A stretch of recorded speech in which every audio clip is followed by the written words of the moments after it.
सुंदर वन के जंगल में कालू कौआ अपनी पत्नी टुनटुनी चिड़िया के साथ रहता था। एक दिन रात काफी हो गई थी। टुनटुनी चिड़िया अपनी पति की राह देखने लगी।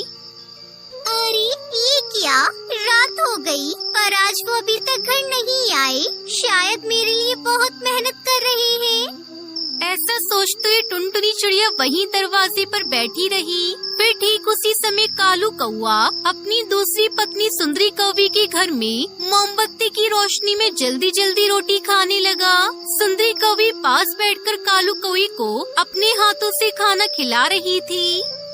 अरे संभल के, धीरे खाइए ना, गले में रोटी अटक जाने से बहुत मुश्किल हो जाएगी। बस सुंदरी, मेरी नाइट ड्यूटी का टाइम हो रहा है, देर से जाना ठीक नहीं है ना। अरे नाइट ड्यूटी छोड़ दीजिए ना, रात के समय घर में अकेली रहने के लिए मुझे डर लग रहा है जी। सुंदरी, दिन भर तेरे साथ ही रहूंगा ना, हर दिन अनुकूल नहीं रहता, कभी कभी हमें एडजस्ट होना पड़ता है। ठीक है जी, संभल के जाइए, सुबह जल्दी वापस आ जाना। ऐसा कहते ही कालू कौआ खुश होकर घर से बाहर आता है। थोड़ी देर बाद कालू कौआ टुनटुनी चिड़िया के घर आता है।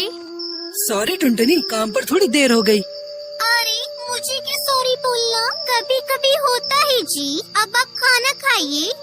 ऐसा कहकर टुनटुनी चिड़िया कालू कौवे को खाना खिलाने लगी। इस तरह दिन बीत जाते हैं। कालू कौवा चालाकी से नाइट ड्यूटी कहकर टुनटुनी चिड़िया के पास और डे ड्यूटी कहकर सुंदरी कौवी के साथ रहने लगा। एक दिन टुनटुनी चिड़िया गुस्से से जूता लेकर हवा में उड़कर सुंदरी के घर जाने लगी। उसके पीछे टूनी चिड़िया भी गुस्से से लकड़ियाँ पकड़कर जाने लगी। टुनटुनी चिड़िया टूनी से कहती है, सुनो टूनी चिड़िया, तू सच कह रही है ना, वरना हम सबकी इज्जत चली जाएगी। सच दीदी, मैंने अपनी आँखों से देखा है। आओ मैं तुम्हें भी दिखाती हूँ। वहाँ वो सुंदरी आपके पति के साथ एंजॉय कर रही है। चलो टुनटुनी दीदी, तुम भी अपनी आँखों से देख लो। ऐसा कहकर टूनी चिड़िया टुनटुनी चिड़िया को लेकर सुंदरी कौवी के घर आती है। उस घोंसले में कालू कौआ उसकी दूसरी पत्नी सुंदरी कौवी से खुशी से बातें करके अंगूर खा रहा था।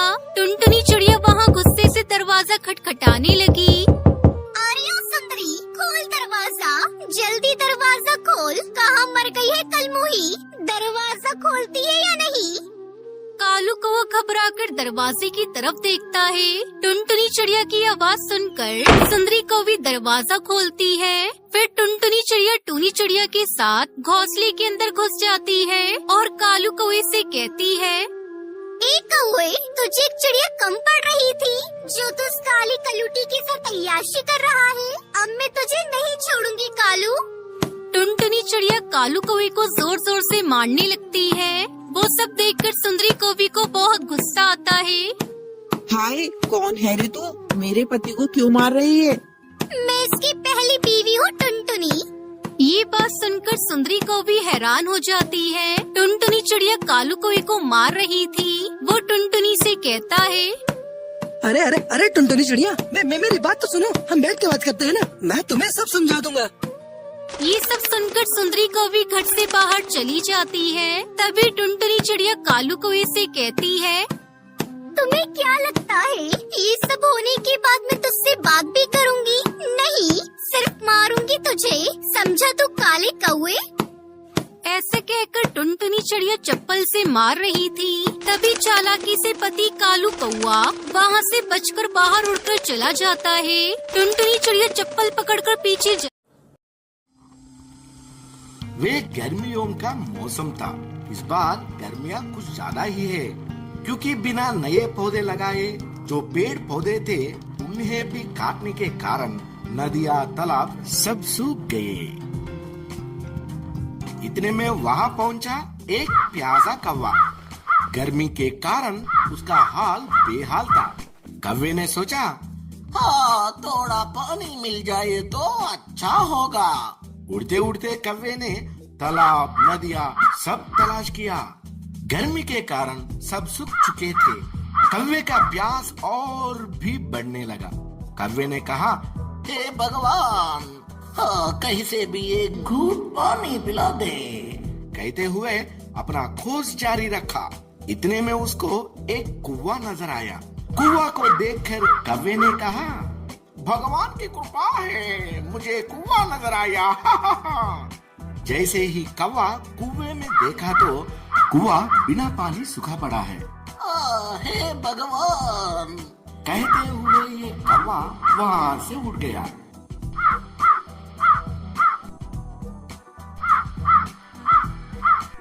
उड़ते उड़ते उसकी नजर एक घर के पास रखा हुआ मटके पे गए।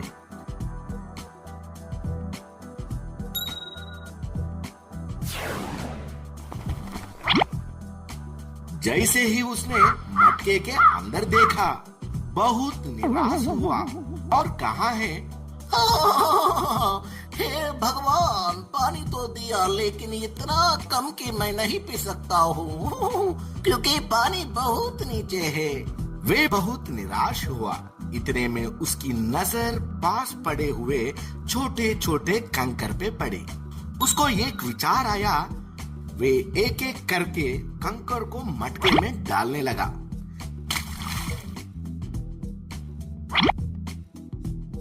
धीरे धीरे पानी ऊपर आने लगा।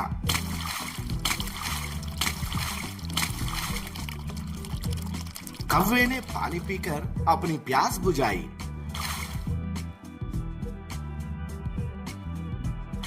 और कहा, हे भगवान, शुक्रिया शुक्रिया।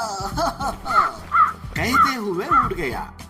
इस कहानी से हमें ये सबक मिलता है कि हमें कितनी भी मुश्किल समय आए तो मेहनत और समझदारी से काम करें तो हमें जरूर कामयाबी मिलेगी। तो हमें भी ऐसे ही समझदारी से रहना है।